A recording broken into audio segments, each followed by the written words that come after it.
Hello, everyone, and welcome to Expert Voices by KeyNote Women. If you're new here, Expert Voices is a space for honest conversation about leadership, change, and the moments that shape how we show up in the world.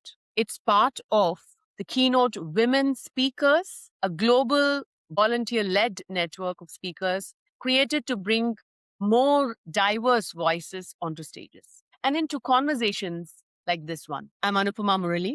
And my journey is all about going from one world of IT to another. First being information technology, and the second and the current being inner transformation.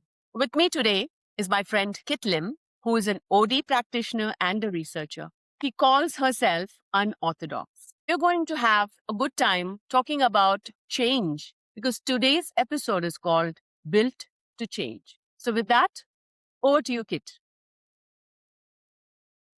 Thank you so much, Anupama. I'm really looking forward to this conversation that we are having. And to allow our audience to get to know us a little bit better, we can have some rapid fire introductions and ask each other one or two questions and try to find a little bit more about us, our experience, and maybe our way of thinking as well. How does that sound? That sounds very good, Kit.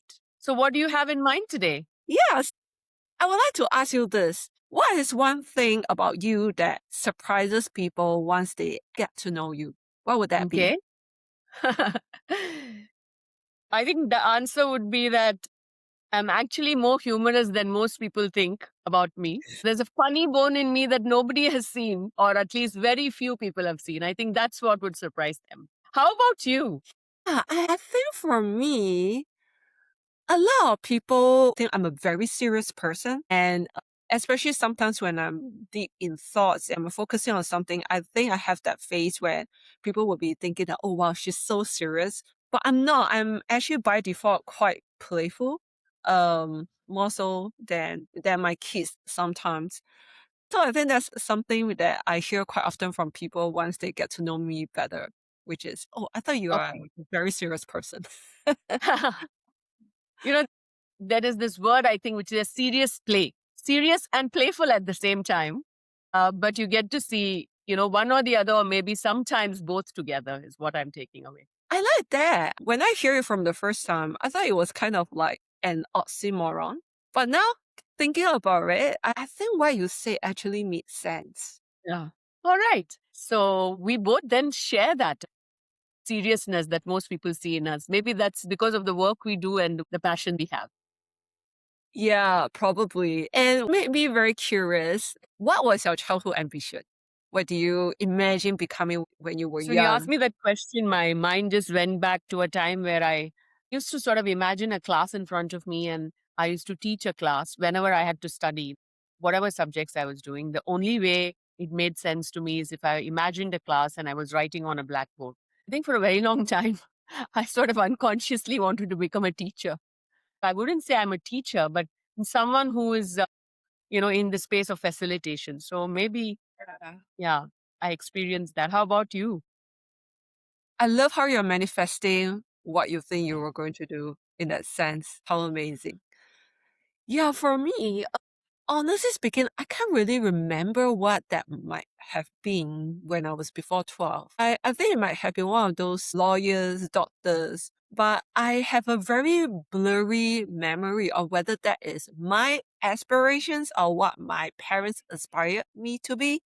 I grew up in a very traditional Asian household where parents basically hope your kid would be in a profession like a doctor or a lawyer. And so that was something that I heard for a very long time.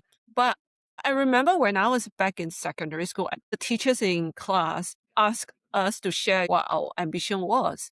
I remember saying something like, I wanted to work for the United Nations. I don't remember why, but I think part of the reason why this memory was quite vivid for me was the response that I got from the people around me, which I didn't quite expect. And it was a lot of encouragement. So yeah, that was something back in the past. Wow, United Nations. So from a very young age, you wanted to really sort of be in that space of serving and creating impact, really. Yeah, I would say very young because that was something that I said when I was in secondary school. So I was probably 14. I don't think I had an idea what I wanted to do there, right? I mean, it was probably an organization that I think I would love to work for, but in what capacity, I don't think I gave it much thought. So that was me at 14. Okay, wonderful. I'm very glad to know that you had a early childhood experience of or the formative years where you had encouragement for it, because that's something very important in those years, right? To be encouraged, saying, "Great, you think that way, and you can shape your life the way you would like it to be." Yeah. Yeah. I'm also very curious because obviously your ambition was somewhat like a teacher type of, figure.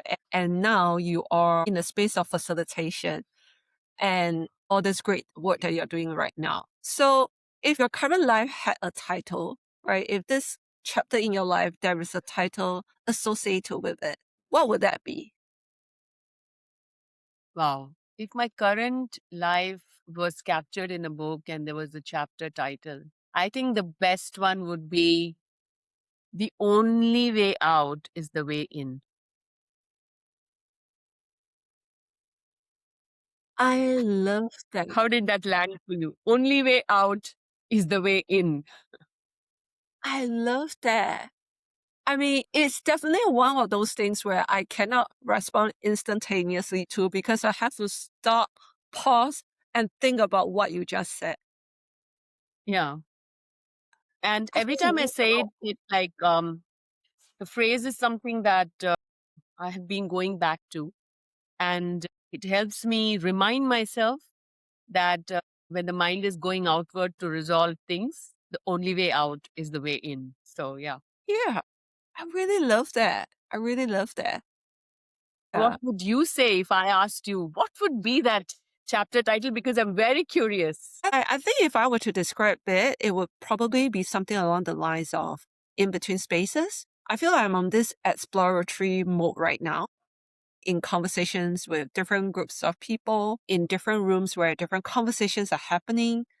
And I'm also trying to figure out so many different things and learning from so many different people and the research that I'm doing. I don't feel like I have reached a particular destination, but I'm just in between so many different projects and initiatives that I feel like this is kind of where I'm in right now. Wonderful. I like that in between spaces. And every one of us is actually in between spaces. And what I'm hearing is that instead of resisting it, you are embracing it and making it connected to what you really would like to do as well. So, on that note, Kit, I got to know about you and the transition you made from marketing into the world of DE&I was not easy. First of all, it was a leap, it was a completely different space or arena. You had to obviously orient yourself. But with the little bit of work that I've done in DNI, it is not so much just gathering knowledge. It's about really connecting with why people think a certain way and how to influence them. So share with me, Kit, this change is not simply about instructing people. It's really about inclusive conversations. So share with me how it was for you to move, not in terms of what you gained as knowledge, but what you had to shift within in order to be a DNI expert. I I would not call myself a DEI expert because I feel like it's something I'm still learning every day.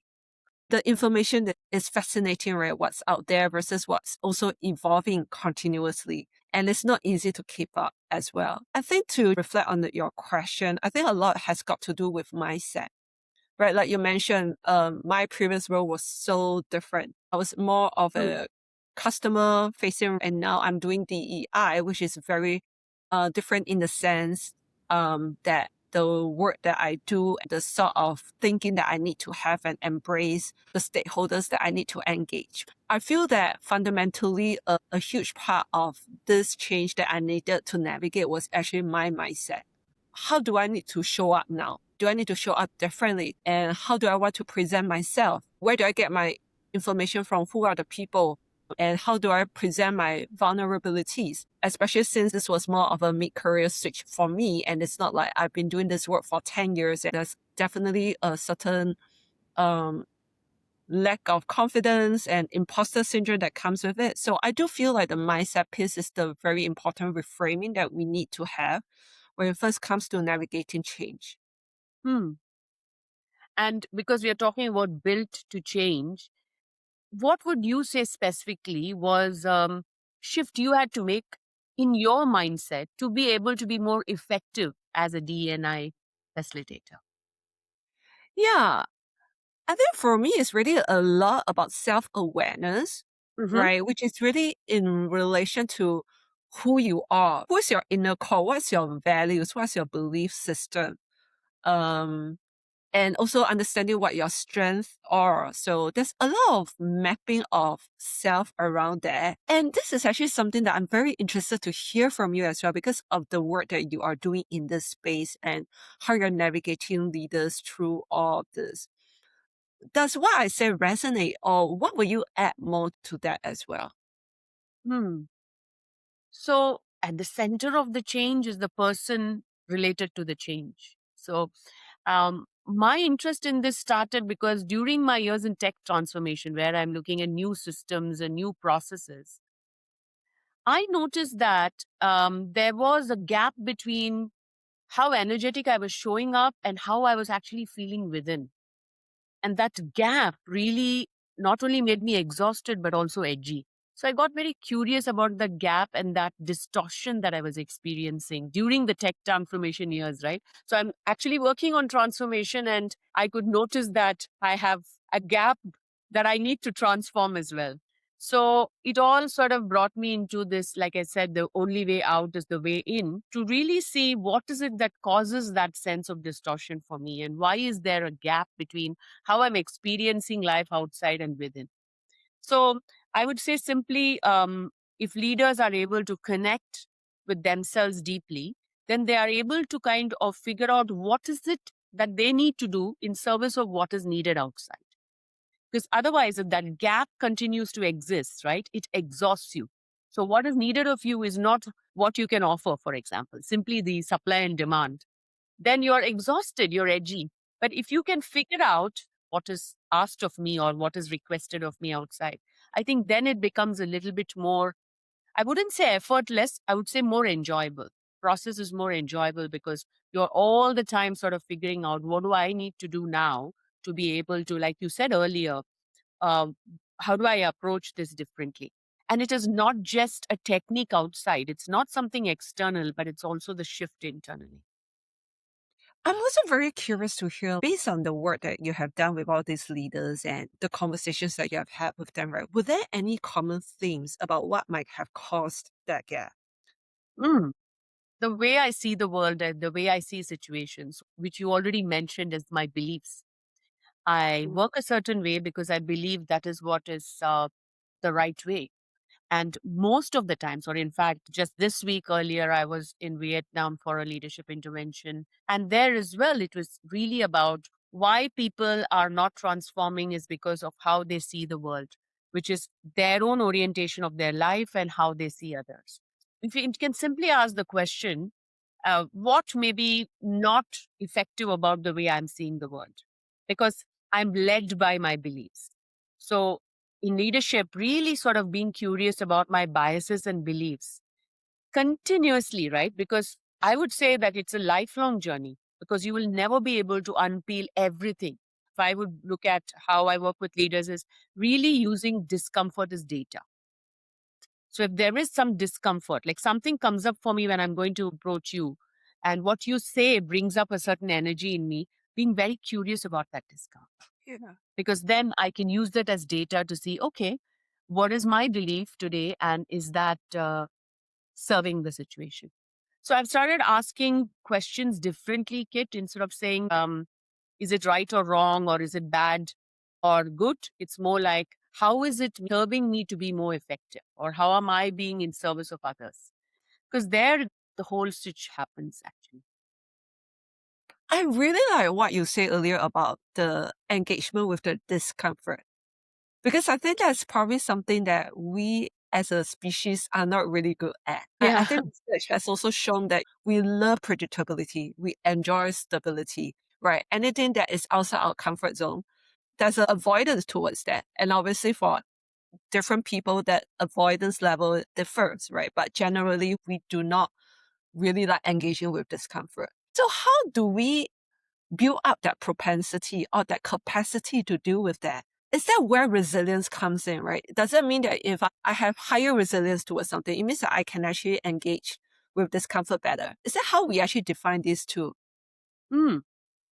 Yeah, I would think so. And I would like to sort of take some, insights from you, because you are working in a space, Kit, where it is not straightforward, because all the beliefs and biases is what really stops us from being inclusive, to feel that sense of, equity. It's all the time there within. It's hidden. It is invisible.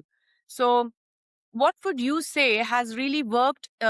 We can start with yourself, and then also where you've had success with the people you've worked with. What have you found as that discomfort? Because I'm sure you're working a lot with it yourself. Yeah. Yeah. I absolutely agree with you earlier when you talk about belief system, right? I feel like that's really the anchoring piece for every single one of us. We are anchored on this. This is how we operate. Yeah. This is our belief system, right? And it probably manifests through our actions, behaviors, and the way that we talk to each other as well. Some of our tones or our attitudes might not even be consistent due to maybe what we believe, whatever that might be. And so I think that's often like one of the biggest part. And I would say also in relation to change management, Mm-hmm. how do we overcome those beliefs to unlock that so that we can actually induce ourselves to certain actions that will drive better outcomes for ourselves or the organizations that we are in? To me, there is a certain level of openness around mindset, the growth mindset versus the fixed mindset. How open are we to new ideas? How open are we to challenge our beliefs? Yeah. Right. And do we even know what our existing beliefs are? Because quite likely that we don't until we spoke with someone and then we realized. It's quite interesting because the other day I had a conversation with a team member of mine. She was just going through something that she had planned, and I was like, oh, okay, that looks good. There was one particular detail she was thinking of doing, and immediately I was like, oh, why are we doing it that way? Right. And so we had a very good, I think 15 minutes kind of talking about that. But after that, I realized that I had a really hard, or should I say fixated way of how I thought that thing should be done. As I reflected upon it after our conversation, I realized that was because of my past experience and what I had been exposed to, the environment that I was in, the sort of stakeholders that I was dealing with, and the expectations that presented in that sort of environment kind of induced me to that thinking, right? But when I challenged myself and I was like, well, you know what? She made all the points very clearly, very vividly, and there was actually a good case for that. So for me, at the end of it, it was like, okay, you know what? I don't need to be so hung out about it. We could actually experiment with that. If it works, it will prove me wrong. And if it doesn't, at least there was an experiment for us to actually test out that concept or that detail and found out that it wasn't popular. It wasn't going to be those decisions that will cost us $1 million or even a few $1,000s if we didn't get it right. So I think it's also really understanding where are the places that we could experiment. And if the cost of it is low, right, why not? Why not just run with it and see what sort of outcomes you get? Because you never know until you try. And it could be something very unexpected in the end. And for allowing those unexpected to, just be around us, we need to basically understand how we respond to the unexpected. See, like you were talking about earlier, right? Discomfort. We want everything as per our expectations. But when unexpected things come, there is a change in the charge of the body and the energy. So that's what I meant by discomfort, right? If somebody is offering something not in line with the current thinking, then there is that urge to resist. And if we can look into that as discomfort, it's so subtle. It's not even come out as something very big. But if you can just notice that you're shifting and you're like wanting to speak before the person ends or something like that. And if you can look into that and take a few breaths, you'll find that this is new information or the new way of working and my belief is against it. So you can sort of check in at that point in time, which is what you did. And then you said, oh, what's wrong in now giving this a chance? One of the things I'm also very actively experimenting with is doing the right thing versus being right.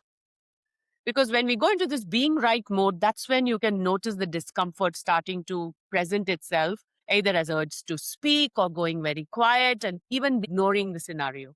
But when you ask yourself saying, why am I doing these three things? How can I basically shift it into doing the right thing? I think then we are able to click into that mode of, like you said, the right mindset. But Yeah. it all starts with noticing what is happening, because our body and mind and the breath are so intricately connected that the signals are being given every moment, I would say. Right. I really like what you said earlier in relation to doing the right thing versus being right. Yeah. In fact, that was also a concept that I got to know maybe just a few years ago. And I would say that I probably couldn't tell the difference between the two. And here I would really like to prick your brain on this, because I feel like sometimes when dealing with this, it's a lot about what can you control and what can you not. Yeah. There's all these feelings of frustrations when things are out of control and where things are not going the way that you like, which is maybe what causes us to feel discomfort, frustration, anxiety, and everything else. So how do we, in this change, transitions, and transformations, and all the uncertainty in the world, how can we be in a position that is still very mindful about whatever is happening around us, but yet in a sense feel that we still have a sense of control or agency? Like, what does that even look like? Yeah, so because you used the word frustration, so I think it was Brené Brown when she talks about Atlas of the Heart. She talks about Mm. each of these emotions and she differentiates them, which I found to be very useful, right? Frustration is when there is time, literally, like when you can't get things done in a certain time frame, there's frustration. And irritation is when you can't get it done it in a certain way, then there is irritation. So frustration and irritation, if we just take it as data, we know that there is a difference between what the other person or the team here is doing versus what I would like the team to do. Now, that is a moment for us to really see and saying that where could I be holding on? Like the same thing that we mentioned, right? My beliefs. Because we get into these traps when we don't question the beliefs. So I would say the best way is to say, okay, hey guys, I'm going through this moment where I'm frustrated. I do this with my daughter at home and I say that something is amiss and how can we sort of check in again? Um, the other concept, or not a concept, another great idea that I came across, Kit, is most times teams are doing post-mortem. That is, after the change was implemented, they will come together to say what didn't go well, what went well, what could have we done better. But there is another way to do it, which is called pre-mortem. Getting together upfront to say, what will we be talking about after 6 months? And why can't we talk about it now? Right? So if we can shift into that mode of preempting it, saying that fully well, we all know we are led by our beliefs. We're going to be led by our emotions. We are not going to bring up things in the right time. What can we prevent rather than, correct later? So that's another thing we could do with our teams, I would say. Pre-mortem. Yeah. New term that I have learned for sure. I mean, post-mortem is something that's so commonly used and I think everyone understands, but pre-mortem, I think that is really probably something that could be a potential game changer for change management work. And I think why many people, I mean, including myself, right, we struggle a lot with change management because the outcome might not be what we had envisaged. We probably haven't been able to achieve everything what we wanted. It was very messy. You feel left out. You didn't feel you were consulted, or there was something happening along the way, and it could be a myriad of reasons. And at the end, it will be like, "Well, I told you so." Yeah, Right. absolutely. And I think that comes up pretty often, but at the same time, having that pre-mortem conversation, which you just mentioned earlier, and just bring everyone to think about that and addressing them in the room, sharing the reasons why we are making certain conversations the way that we are, or why we will be taking this approach and not the other. It kind of allows an appreciation behind the thinking process, which sometimes might be very transparent or might be a black box. Right. Like, for instance, I remember when I was a kid, my dad was saying that, hey, you know what, we are going to Australia for a holiday. And then my sister and I were like, yay, it was something to look forward to. And after that, they changed the decision. they want to go somewhere else instead. My sister and I were so disappointed because we were building out about what we were going to do during the holiday. So there was such a high level of anticipation that the disappointment was equally high. And to me, that was a very fun little story on my part to show how my parents did the change management not so fun way for my sister and I. Right. But obviously, I could have imagined how a pre-mortem conversation would have been quite helpful. Yes, absolutely. I love that example that you gave, right? Would it be right to say, Kit, that during growing up years, we've not been trained on change management? In the sense, it's like these conversations at home would be too bad. We thought we can take you, now we can't, face it.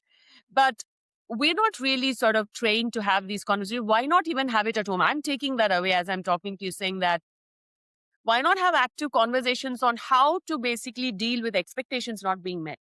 Because that's the nature of expectations, right? Yeah. Expectations are, I've heard this saying that expectations reduces joy, right? Because when they are met, we are like, okay, good, it was my expectation, it was met. But when it is Yeah. not met, we just Yeah. go through, right? Yeah. What if we say, okay, let me get to know what your expectations are and how we will deal with it when these will not be met upfront, right? So Yeah. that will give us a lot, I think, in organizations and working with teams, because disappointment is another feeling that is so prevalent, but people think that they should not feel it. So in fact, I heard one podcast where Brené and Adam were just talking about the feeling that organizations do not talk about, but is there everywhere.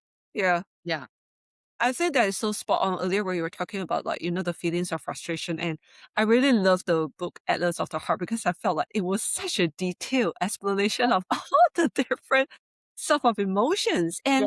And I feel like, growing up as kids and, back to what you said, what did we actually learn, right? I mean, we learn about them as vocabularies, right? We know that they were adjectives that we could describe. But how actively have we actually put a name to our emotions? Do we know whether this is a feeling of frustration or anxiety or irritation? And until you actually pause and think about why you're feeling that way, it is not something that apparent, I would say. Right. And I feel that it is so important for us to do that, to be labeling why are we feeling that way? What's actually causing the anxiety? Why are we even feeling that way? And it's interesting because I feel like these days we teach that to our children, tell them why are you feeling this way? Identify that. Our generation, we probably have missed out that part of the education around that. And I sometimes also wonder whether it might be cultural, right? Yeah. Asian societies, we value more harmonization. We don't probably speak out as much for fear of, not making others happy or your elders happy. So it becomes something so natural to us that right now, when we are asked to think about that, it's not natural. And to that, I would like to ask you, do you think things like that, where we talk about emotional resilience or even dealing with discomfort, is it a muscle? Is it something that we were born with, or is it a muscle that we can build? I mean, what were your thoughts around that? Um, I would answer this based on my own life. I would say that this is not something that was taught, or even, you learn also by observation. Something you learn because somebody has taught you that. Some things you learn because you observe others doing it. It was not in neither of these spaces, right? So you were not taught how to deal with your emotions, or people didn't show you how they dealt or they could deal with it better. So this is something that happens over time, and you realize, and I would say that the more we get curious about how we can live life with more energy and with more clarity, we will be able to sort of work through this. So this is muscle that you build over time and you build lifelong. Because Kit, what I have noticed is that if you feel that, you have conquered a certain way of living without getting upset, or you're not bothered about things that used to bother you, few years later, you have a new version of it. It's like, COVID-19 came and the all viruses were like, the COVID-19 virus was so virulent, right? Like that. Again, there will be a pattern, there will be a belief that is so deep that has not yet come out, which will show up. So we build this muscle like we kind of train in a gym to build muscle. And there are some muscles we never use. And when we use it for the first time, it just feels so uncomfortable. It's similar to that, is what I would say. Yeah. Yeah, I like your framing because it means that, it's something that we can work on. Right. We should not think that we are not able to build resilience, that we will not be able to build our capacity to deal with changes. But it's something Yes. that we can become better at. Maybe now we are bad at managing that, but it doesn't mean that it has to be that case in future. It doesn't mean that we cannot grow in that aspect. And I think that's the wonderful and powerful thing about human beings is that how adaptable we are actually if we allow ourselves. And Yeah. neuroscience shows that there is no end to this neuroplasticity. You can keep growing and sort of rewiring yourself. And I think that's where the agency, right? That choice, it's all at the heart of that, right? If I choose to do it, if I can activate agency, then I'm back in control. Now, this control is different from controlling others. This control is about what can I shift within to not be bogged down, to not be enraged. I can really work through that. So you're right. So in your space, I would say that it becomes so much more important because it's all about how you get. I mean, inclusion, for example, it's a beautiful word, but we see right from schools, Kit, and I'm sure your children face it as well. Exclusion is there everywhere. Yeah. And if we can start looking at it right from, I think, formative years, saying, how do you deal with this and how can you make yourself someone who's inclusive? Because there are two ways, right? If you're excluded, then you exclude others. Or Yeah. when you're excluded, you can be someone who always includes. But not in just to feel better, but in a way that nourishes you. I would say it has to come back to not just being a nice person. It's about being someone who is nourished within. Yeah. I love how you put that so beautifully and listening to what you have been able to string so beautifully together. And one thing that stood out for me is really choice, whether what you mentioned earlier about our beliefs or do we want to choose to do the right thing or be right? Or even, do we want to build the muscle and stretch our neuroplasticity a little bit more? It's actually all a choice, isn't it? And isn't that agency? This is really one of the stronger things that comes up for me in our conversation. What about you? So, these are all not just concepts, but these are things that really bring vibrancy to life, right? But how do you bring that in, as you were saying, is to really sort of choose to do it. And I've also been curious about agency, Kit, not just as, okay, am I choosing to do it? What gets me to power that choice? And I do want to ask you this, and based on your D&I work, right? You must have had that moment when you moved from marketing to this. The choice was not simply about switching or pivoting. It was something that was led by a value of yours. What would you say is your core value towards doing the work you do? I would say service. So Service. I think the value will be probably one of service. And I personally honor three values. So one is trust, the other one is courage, the third is service. And wanting to move into this space and choosing the word that I want to do, I kind of constantly ask myself, who am I of service to and can I be of service to anyone? I think that itself is a very humbling thought to know that what you do can actually be of service and, people will appreciate it and that it will actually impact um, them positively. So I think it's really very gratifying and that it's a thing is really powering it. Yeah, it's empowering. And the reason I asked you this is what I'm also experimenting or at least observing is that what's my core value? Because when times are tough, when it's not easy to be able to activate that agency or it is confusing, there is self doubt and all that happening, connecting back to say, why do I do what I do? Which is what you said in your case, trust, service. These are the things which must be, again, getting you back to standing up, being resilient, and going after what you really care about, isn't it? Because it is not simply about, I want to do, like, for example, for me, like, love having conscious conversations with people and in some small way, being able to, get them to see another light which helps them to work differently through coaching or leadership facilitation. But whenever I've had doubts about what am I doing or am I doing things the way it should be done, I just go back to saying that, am I working on myself to keep myself composed and clear?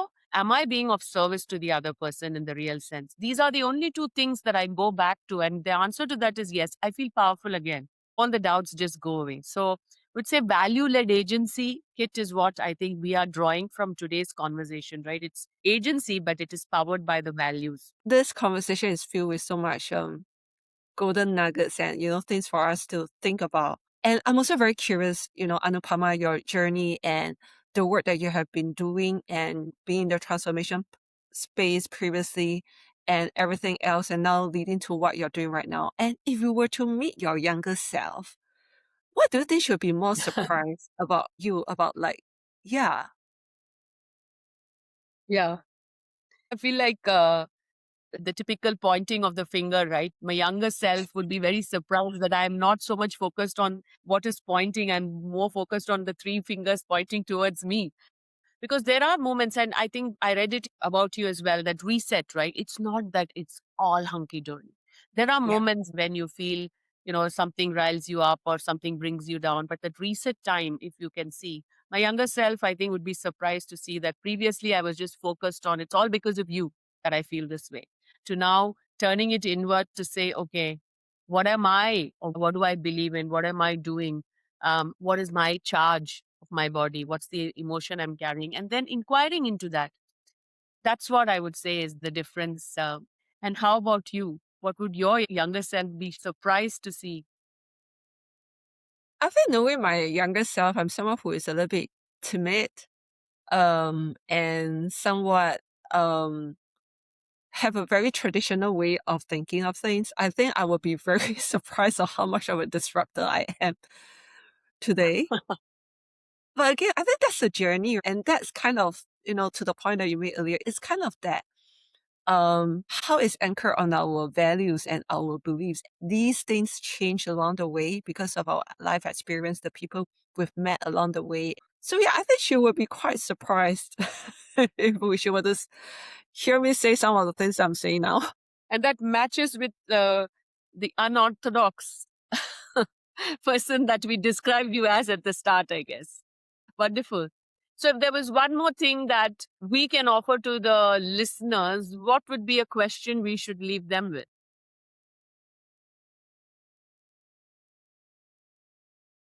I would think is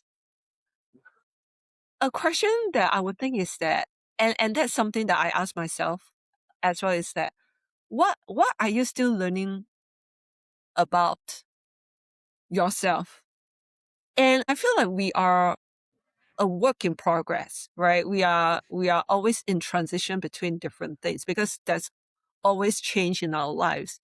But with each of these episodes that's happening, there must be something new that we've gained, but whether we might have had the time to pause and reflect, that's another thing. And so I think that's, something that probably I would like to challenge the listeners as well. What is something that you're still learning about yourself? Or what is something that might have, that you found, about yourself recently that you haven't thought of it before? So yeah, that's something that I would challenge. And so with that, what is something that you learned about yourself recently, Anupama? Like you found it fascinating. My addiction to control. So, I'm still uncovering that about me. It was 2, 3 years ago when I, was in INSEAD during my master's. I really, really sort of got to see the mirror, I would say, to see in terms of how much I enjoy, being in control. And when I'm not in control, how that sort of brings up a certain charge in me. So I would say I'm learning about that even more and more. And I have multiple aha moments just sitting with myself to say, wow, today's self study reveals something about me. And I would say, Kit, I'm really not at all embarrassed. I'm sort of unapologetically open about it, saying that I tell my daughter, saying, you know about me, I love to control. go easy. So I'm working on it. I'm working on it. And she can see the change because I think the more I make it playful, like we talked about, it's not about being serious. It's about embracing yourself and saying, this is it. The fact that I know about it itself makes me better. Yeah. Yeah, I think, that mindset is so valuable, being open about it and acknowledging it and knowing that that is something that we have to work on, right? Because we are always going to be a work in progress, regardless of which part of life we are at. And I think that's definitely something for us to think about, like which part of us are we still working on and seeing that progress along the way. Yeah. And talking to you today, I am taking away about the importance of looking into this emotional change that happens when you deal with people. That great episode that you talked about where you went and reflected back and you, I think, asked yourself that question, what's the big deal if we experiment, right? So really when you're dealing with people, appreciating diversity is being that, giving that openness to say what can go wrong if we experiment, let's face it together.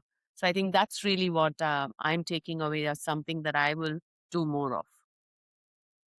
Yeah, definitely a lot to reflect on. I think tonight I probably need to write a reflective journal about our recording this episode. Thank you, the audience, for spending this time with us on Expert Voices by Keynote Women.